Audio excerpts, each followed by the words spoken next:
Hello everybody and welcome to the Wellsy Weekly Podcast, the show where I talk about anything and everything because it's fun. Now, as of this being released, I'll be on holiday with my family, so I thought it'd be a good idea to talk about holidays, give you some ideas where to go abroad if you want to do that, and share some interesting stories about my past holidays, including going commando in a crystal cave, but more on that later. So, like I mentioned, I'm currently on holiday with my family. And we're going to the northeast coast and staying in this big flat, right? And there's like 9 of us going. So you've got me, my little sis, my dad, my stepmom, my big sis, her fiance, and the nephew, as well as my grandparents, right? So we've got all like age ranges, really. It's great. Yeah, there's a lot of us though. Yeah, which is nice. But I swear, if I can hear anyone snoring, they're getting a pillow to the head. Like I don't care. I don't care who it is, right? Because I can't stand people snoring, and I know my big sister does, because I lived with her in the same house growing up, right? And it was only a wall between us, right? Now, I'm not saying she's loud, but when she snored, the whole house shook like an earthquake. Although that one time it was a weird earthquake thing. Do you remember that? That was weird.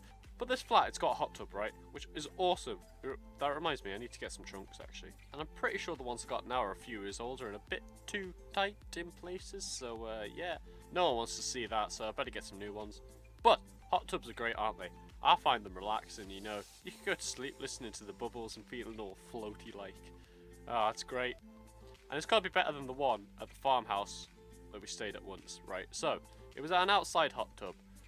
Well, I guess they're all outside. Are they all outside? Is that what makes them a hot tub? I don't know. Anyway, it was an outside hot tub. But next to us, there was a field with horses in. And they were pretty close, like, any closer. And they would have joined us in the hot tub. Which I'd rather not to have shared with Buckaroo and Hoofy over there. I'm pretty sure this year there's no horses, so that's all good. That's all good. And we're a short car ride to a beach called Filey. Now I love this place. It's because it's really quiet, like beach town. It's proper old-fashioned in a sense. Like it's not fully commercialized and doesn't have like branded shops everywhere and technology overload everywhere.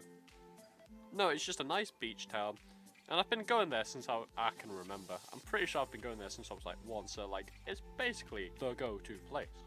And it's sort of tradition now, so, which is great because I find it nice to just switch off from the world, and Filey's a really good place to do that. It's also fun to do the day at the beach thing, we'll probably, so this is what's going to happen. We're probably going to go sit in this little cafe called Glen Gardens, right? Maybe go on the pedal boats before going down to the beach, where we'll build a boat in the sand for the nephew and maybe my little sis, but she is 11, so maybe not. And then we'll go back to the flat, change our clothes, maybe go out for fish and chips and eat them on the brig, Maybe fly killer kite, because we have a killer kite, you see. I actually caught a lifeguard truck with it once. I was quite proud of that, to be fair. I'm still proud of it to this day. And anyway, after the break, we'll finally go down to the amusements. We'll just play on the coin machines and get donuts. That's the routine when we go. But I don't really care, to be honest, because it's just nice and relaxing. It just feels good. I really can't wait. It's going to be great. I love it. Now, it's a little weird talking about a holiday that I haven't been on yet. But by the time this comes out, I'll be currently on it. That's a bit weird. It's a weird feeling to talk about future events in the present. But anyway, talking about the future, I want to go abroad next year. Maybe with me mate, maybe have a lads holiday, but we're not like lads. No, we're like lads. We're not like lads on tour or anything like that, no. We're not doing a lads holiday, because we're not really heavy drinkers. And we're sort of old men in a sense, and we like just being chilled out. We like to have a drink at the pub and that's about it. So none of this waking up in strangers' beds and 7-day benders, right? I cannot handle that. I don't want to wake up with a stranger in my bed. I don't know where they've been. I don't know what they've got either. So a chilled holiday maybe, but if I do go abroad, I don't know where to go, you see. Like, I've got some ideas. I've always wanted to go to Japan, because I think it's really interesting culture. Like, they have the history and the mythology that sounds pretty peaceful and spiritual.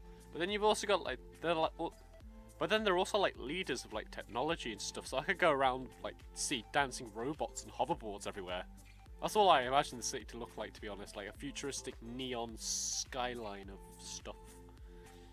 Maybe I've watched too many films, but that's what I picture of it. being like anyway. Oh, also they have weird Kit Kat flavors, and I like Kit Kats. My friend doesn't though, and I tease her about it, honestly. But it's the reason she doesn't like Kit Kats that I tease her about it. Not because she doesn't like Kit Kat. She says she doesn't like the texture, right? She doesn't like the texture of Kit Kats. That's fine. But she'll eat pink wafer biscuits, right? And I'm like, you what? You what? You'll eat pink wafers, but you won't eat Kit Kat. Why? But I'm getting distracted here. I'd also like to go to Hawaii, or an island of some sorts. I like the idea of being isolated from the world. Like Robinson Crusoe, but without, like, you know, fighting for your life kind of thing. Oh, and I like volcanoes as well, so I want to go see one of them in person. That'd be pretty cool. Definitely on the bucket list. Then again, I'd also like to go to Italy for, like, the culture again. Like, they have a really good, like, food culture with, like, pastas and pizzas and wine, which would be interesting to see what an actual Italian pizza would look like, because I assume it's very different to the ones here. We go nuts with it. Like, we'll have, like, burgers and hot dogs and the crusts, and we'll have, like, toppings of, like, weird stuff like sardines and sweet corn. The worst is pineapple on pizza. That's just wrong, and I don't care if some people like it. They need to accept that they're wrong and it's weird. End of discussion. I'm kidding, of course. I'm kidding. I could fight all day about that pineapple. I really could. I love pizza. Now, future plans are great and all, but I've also had some good holidays when I was little as well. I think it's because there's more for kids to do on holidays. Well, it depends where you go, but usually we went to like kid places like holiday parks, and there's stuff to do everywhere. So you can go to the activity club, or you can go mini golf or swimming or whatever it is. Which reminds me of a story actually. Well, I say a story, it's more like a nightmare. So, when I was a scrawny little child, I was on holiday with my family, and there was this swimming pool with a water slide or water tube thing. I'm not sure what they're called. I think they're called flumes, maybe? I don't know. One of those things, you know what I'm talking about. And I get to the top of this slide, and to me the slide is huge. Like, I was so nervous but excited at the same time. It's like the feeling you get when you're just about to do something naughty but also funny. Yeah, that kind of feeling. Anyway, the guard says I can go down the slide. It was great. Normal water slide, fun. Going whee all the way. It's great. Until I get to the bottom of the slide. And before I even manage to stand up, the world just goes black. I kid you not.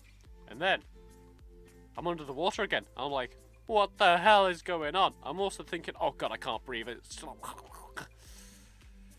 Which isn't good. Do you want to know what happened though? Do you want to know what happened? This big lady, and when I say big, I don't want to be mean, but she was like a bowling ball XXL size, right?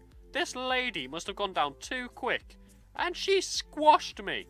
This lady squashed me at the bottom. Oh, honestly, you can't make this stuff up, honestly. I think watching it must have been a sight. Like, 1 minute, you see a small child going on the tube, and it's only to be swallowed by Big Bertha, right? Unbelievable, unbelievable. And that's not the only thing that happened to me on that holiday either. Oh, no. So, one of the mornings we went swimming, not on the slide. I think I might have been mentally scarred by that.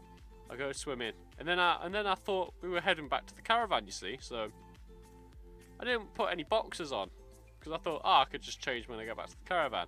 Nah, we didn't go back to the caravan, did we? Oh, no. We got in the car and we started driving. I was like, okay, this is a bit weird. And we drove. And we carried on driving. I'm like, oh no. And we drove to a crystal cave. Yes, that's right, a crystal cave. Very pretty, also very breezy, right? Especially with no boxers and just shorts on. Honestly, I don't know how the Scottish do it with their kilts and whatnot, but yeah. I like Commando in a crystal cave. Now, how many people can say they've done that? I mean, it's a bit weird saying it out loud, thinking about it, but oh well, it was an interesting story. And with that, I think it's time to wrap up today's episode. I hope you've enjoyed what you've heard today, and let me know down below. And I know it's holiday season, so I hope you have a nice holiday when you do. And as always, enjoy a cuppa.